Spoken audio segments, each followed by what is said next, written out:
Anyway, what was I gonna say? There's a quick thing that I gotta do here, or quick, fun, exciting moment. Remember when Eli Lilly and company had a fake Eli Lilly and company tweet that was created by a Hasanabi head, I think, actually? The "We are excited to announce insulin is free now." This is one of the best stories of all time. Yesterday, Eli Lilly and Company, which is not a real account, despite the fact that when you look at it, it looks real. Company that makes insulin someone decided to impersonate them with a verified badge and say, "We are excited to announce insulin is free now." And everybody, was in on the meme for the most part, laughed about it, whatever, except Eli Lilly was not in on the meme. And, they had some issues with that. So they apologized. We saw handfuls of heartbreaking responses from people elated about the news before they then realized that, in fact, it was fake. And here it is. Eli Lilly lost, down 11.97, 3.34%. That's billions of dollars over the course of a few days. Okay. Elon Musk's new pay-for-play verification system on Twitter shook the pharmaceutical mainstay Eli Lilly. That's a banger. That's a great ROI, dude, right there. $8. One-time payment for $8, and you get back billions in tanking stocks, dude. They have now recommended its clients pause spending on Twitter, citing the potential serious implications for advertising on the platform since Elon Musk's takeover last month. And that $8 tweet, because that person had bought a Twitter Blue subscription, cost Eli Lilly $15 billion in market cap. It eventually led to an insulin price cap. I think we can safely call this the greatest shitpost in the history of the internet.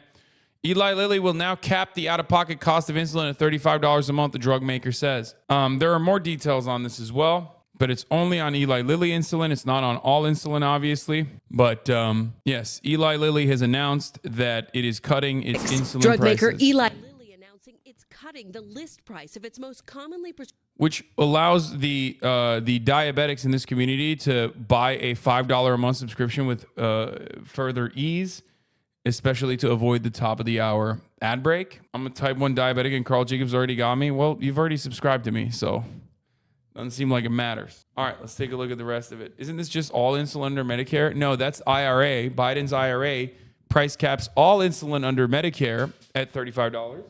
But Eli Lilly on top of that is saying that if you have private insurance, you will have your most commonly prescribed insulin from Eli Lilly. If you have Eli Lilly insulin, it'll be capped at $35. prescribed insulin by 70% and capping out-of-pocket costs at $35 a month. Such a relief. It's a huge, significant step in making this disease manageable. Anne-Marie Gibson's sons both use Eli Lilly insulin for their diabetes. They spoke to NBC News in December as costs in America soared for the life-saving drug. I'm so angry. It's exhausting. In January, the Inflation Reduction Act imposed a monthly cap on insulin costs for seniors on Medicare, but millions of younger diabetics were still paying much higher rates.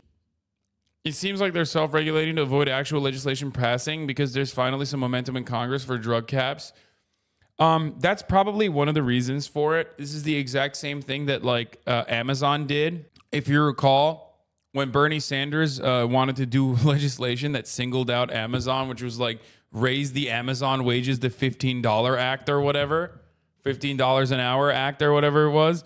Amazon made the move on its own internally so that they could actually wire it internally and reconfigure their pay structure by still technically cutting benefits from workers, benefits such as a fat compensation package that allowed you to get additional stock price, additional stocks from the company, for example. So companies do this kind of thing in the face of legal scrutiny because they want to make sure that it's not done in a way that actually harms the profit margins, which is hilarious because this is what we talk about all the time. Price leadership happens in this industry as well, which means other brands will most likely follow suit too.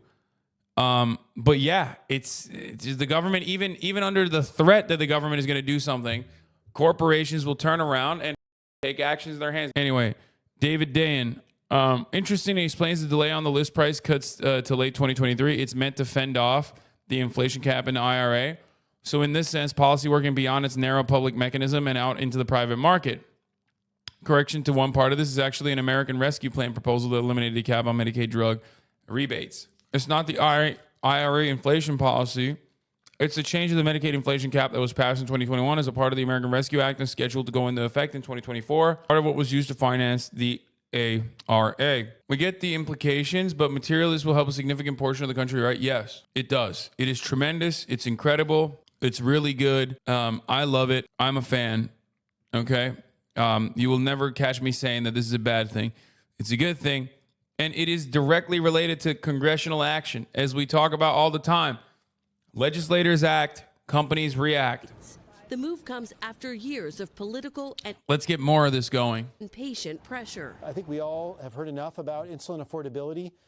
Here in America, we should be able to solve this problem ourselves. Eli Lilly's cap automatically applies to people with private insurance. Those without coverage will be eligible as long as they sign up for a savings card through the company. But only about 30% of the nation's 8.4 million diabetics who rely on insulin get it from Eli Lilly. Do you expect to see the other drug makers following suit? I certainly hope that they do. I think that in general, all of the insulins that the drug manufacturers make should be affordable and accessible. Today, insulin makers Sanofi and Novo Nordisk pointed to their own savings plans for participants. For mom Anne-Marie Gibson, today is a good start to saving lives. Rationing insulin gets scary. Some people die. I need your help with the lighting. It's like super blown out again. Now face a future where a vital prescription won't carry such a hefty price. Kristen Dahlgren, NBC News.